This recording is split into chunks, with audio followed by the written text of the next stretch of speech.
Sim. Sou incrivelmente nervoso, terrivelmente nervoso, desde sempre, e sempre serei. Mas por que, eu pergunto, me julgam insano? A doença não diluiu meus sentidos, não os apagou, de fato, eles se tornaram ainda mais afiados. Minha audição é excepcional, captando com precisão todos os sons do céu e da terra. Até mesmo coisas das profundezas do inferno já ecoaram em meus ouvidos. Como, portanto, podem duvidar da minha sanidade? Agora, prestem atenção. Observem com que clareza perfeita, com que serenidade de espírito, eu vou lhes relatar toda a história. É impossível para mim descrever como a ideia se originou em minha mente, mas, uma vez concebida, ela se apegou a mim incessantemente, noite e dia. Não havia um fim claro, nenhuma paixão em jogo. Eu sinceramente apreciava o pobre velho, que nunca me fizera mal algum, que nunca me insultara. Nem sequer cobiçava a sua riqueza. Foi o seu olho. Sim, definitivamente foi o olho. Um dos seus olhos assemelhava-se ao de um abutre, um olho azul claro coberto por uma película nebulosa. Cada vez que esse olho me olhava, meu sangue gelava. Foi assim que a ideia lentamente se instalou em minha mente, a ideia de tirar a vida do velho para me livrar para sempre daquele olho. Aqui está o cerne da questão. Todos me consideram louco. Os insanos não têm discernimento. Se eles ao menos me vissem. Se ao menos vissem a inteligência que eu empreguei. A cautela, a dissimulação com que agi. Nunca fui tão cuidadoso com o velho como na semana que antecedeu o crime. Cada noite, à meia-noite, eu abria a porta do seu quarto com um movimento lento e sutil. E depois de abrir a porta o suficiente, eu introduzia uma lanterna completamente fechada, não permitindo que um raio mínimo de luz escapasse. Então, eu colocava a minha cabeça na abertura. Ah, se eles vissem o quão habilidosamente eu fazia isso! Movia-me lentamente, muito lentamente, para não perturbar o sono do velho.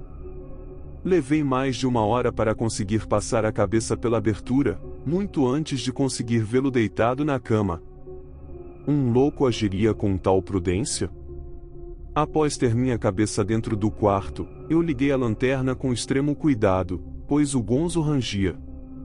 Ajustava a lanterna de forma que a luz iluminasse o olho de abutre.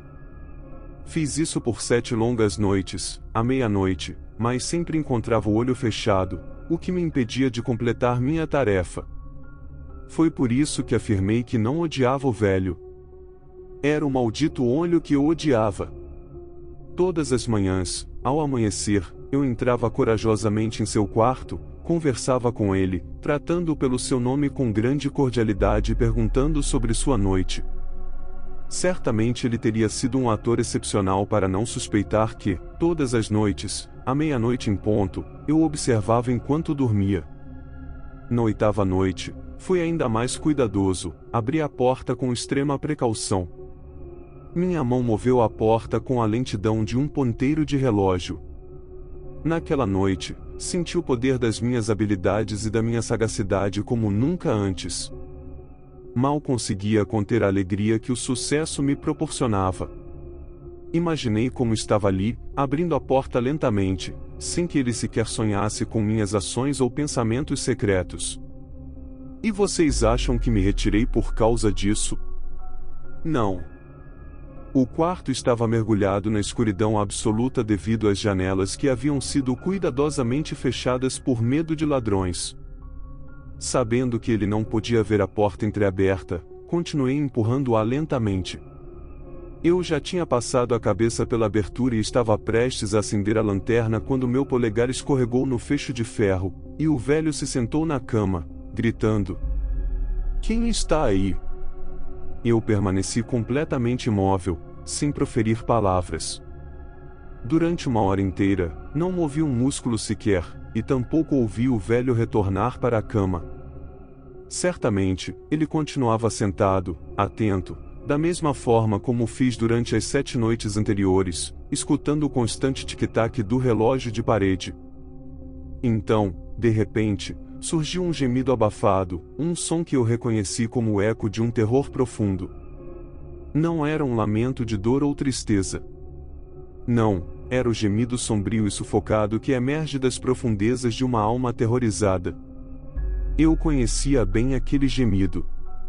Muitas noites, à meia-noite exata, quando todos dormiam, ele escapava de dentro de mim, ecoando meus próprios horrores. Repito, eu sabia o que aquele som representava. Eu podia sentir o medo que o pobre velho experimentava, e embora eu sentisse compaixão por ele, por dentro, não pude conter um sorriso secreto.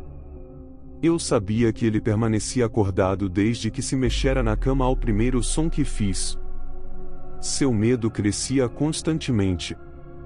Ele tentará se convencer de que não havia motivo para alarme, que era apenas o som do vento na chaminé ou o movimento de um rato no quarto, ou talvez um grilo começando a cantar. Sim, ele tentou se tranquilizar com essas ideias, mas tudo em vão.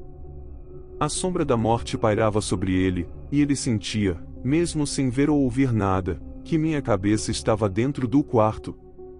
Depois de esperar por um tempo, impaciente para que o velho voltasse a deitar-se, decidi ligar a lanterna e abrir o feixe de luz ligeiramente, apenas um pouquinho.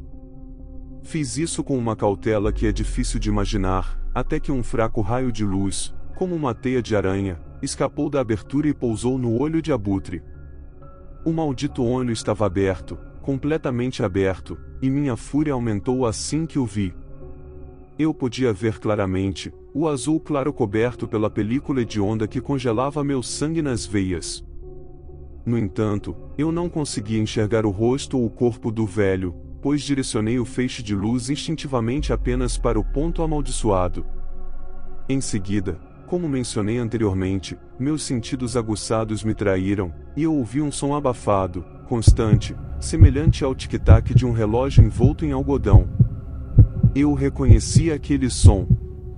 Era o som do coração do velho. O som aumentou minha fúria, como o som de tambores inspira um soldado. No entanto, eu permaneci imóvel, respirando silenciosamente, mantendo a lanterna imóvel para que o raio de luz continuasse a iluminar o olho amaldiçoado. Mas o batimento cardíaco infernal ficou mais alto, mais rápido a cada momento. O terror do velho deve ter sido avassalador.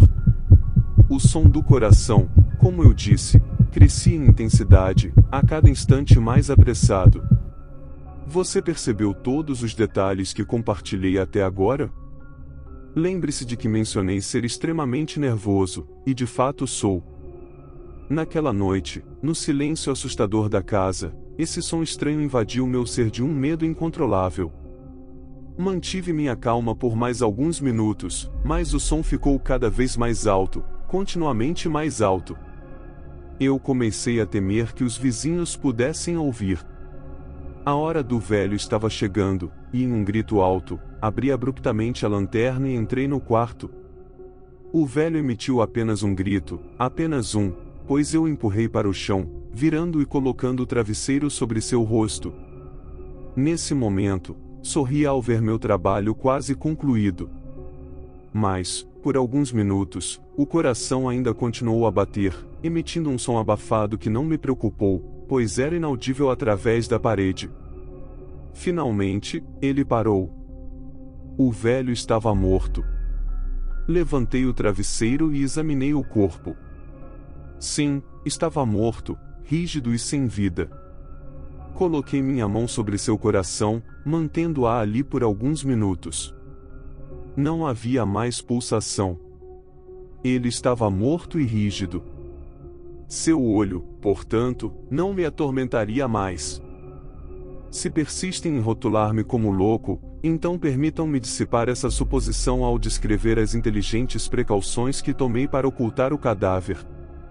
A noite avançava, e eu comecei a trabalhar rapidamente, mas em completo silêncio. Primeiro, cortei-lhe a cabeça, depois os braços, e por fim, as pernas. Em seguida, removi cuidadosamente 3 tábuas do assoalho e inseri todas as partes do corpo nos buracos que elas haviam deixado. Após isso, fixei as tábuas de volta com tamanha habilidade e cuidado que nenhum olho humano, nem mesmo dele, seria capaz de detectar qualquer sinal de que elas foram levantadas do assoalho. Não havia necessidade de limpar, nenhum vestígio, nenhuma gota de sangue permaneceu. Agi com extrema precaução para não deixar nenhum traço. A banheira em que desmembrei o corpo absorveu todo o sangue. Quando terminei minha macabra tarefa, eram 4 horas da manhã, e a escuridão era tão densa quanto a meia-noite. No exato momento em que o relógio badalou 1 da tarde, alguém bateu à porta. Desci para abrir, sentindo-se aliviado, pois agora não tinha mais nada a temer. 3 homens entraram e se apresentaram como agentes de polícia com toda a polidez possível. Um vizinho relatara ter ouvido um grito na noite anterior, suspeitando que um crime havia ocorrido. Após a denúncia, foram enviados para inspecionar a casa. Ao ouvir o propósito dos policiais, sorri, pois o que eu tinha a temer? Disse-lhes que ficaria feliz em colaborar e expliquei que o grito relatado pelo vizinho havia sido resultado de um sonho meu. Além disso, informei que meu antigo patrão havia partido em viagem. Após essa explicação, conduzi os policiais por toda a casa, encorajando-os a examiná-la minuciosamente. Por fim, os levei ao quarto do velho e mostrei todos os pertences dele, que estavam perfeitamente intactos. Impulsionado pela minha confiança, convidei os policiais a se sentarem e descansarem um pouco, colocando uma cadeira sobre as tábuas que escondiam o corpo da vítima com a audácia de uma vitória completa. Os agentes da polícia pareciam satisfeitos, convencidos pela clareza e precisão das minhas declarações. Eu estava extraordinariamente à vontade, e eles se sentaram, conversando sobre assuntos triviais, enquanto eu respondia alegremente. No entanto, em breve, comecei a sentir uma palidez invadir-me, e percebi que precisava me livrar deles. Dores de cabeça insuportáveis e zumbidos nos ouvidos me atingiram, mas os policiais continuaram sentados, conversando sem parar. Os zumbidos não cessavam, cresciam em intensidade, e eu comecei a falar mais alto para superar essa sensação. No entanto, os zumbidos persistiam, tornando-se cada vez mais distintos. Percebi que não vinham de fora, mas eram produzidos pelos meus próprios ouvidos. O som continuava a crescer, um ruído surdo e abafado, constante, como o som que um pêndulo de relógio faria se estivesse envolto em algodão. Eu mal conseguia respirar, enquanto os policiais não pareciam ouvir absolutamente nada. Eu falava com veemência, com ênfase, tentando superar o som que só eu podia ouvir. Levantei-me e comecei a fazer perguntas insignificantes em um tom alto, gesticulando violentamente, mas o som continuava a aumentar, implacável. Por que eles não queriam sair? Eu andava desesperadamente pelo quarto, batendo os pés no chão, como se fosse enlouquecer com as observações deles, mas o som continuava a crescer. Oh, Deus! O que eu poderia fazer? Estava ficando furioso, espumava de raiva, xingava. Movi a cadeira em que me sentara com um ranger alto no assoalho, mas o som continuava a crescer, tornando-se mais alto a cada instante. E os policiais continuavam sorrindo e conversando animadamente. Seria possível que eles não ouvissem? Meu Deus, não! Eles ouviam. Eles suspeitavam. Eles sabiam. Eles estavam zombando do meu desespero. Isso é o que eu acreditava naquele momento. É o que eu ainda acredito hoje. Nada era mais insuportável para mim do que aquela zombaria descarada. Eu não podia mais suportar aqueles sorrisos hipócritas. Senti que, para não enlouquecer, eu precisava gritar. E agora, vocês não ouvem? Escutem. Mais alto. Sempre mais alto. Sempre mais alto, seus miseráveis. Eu gritei para os policiais. Não finjam mais. Eu confesso o crime.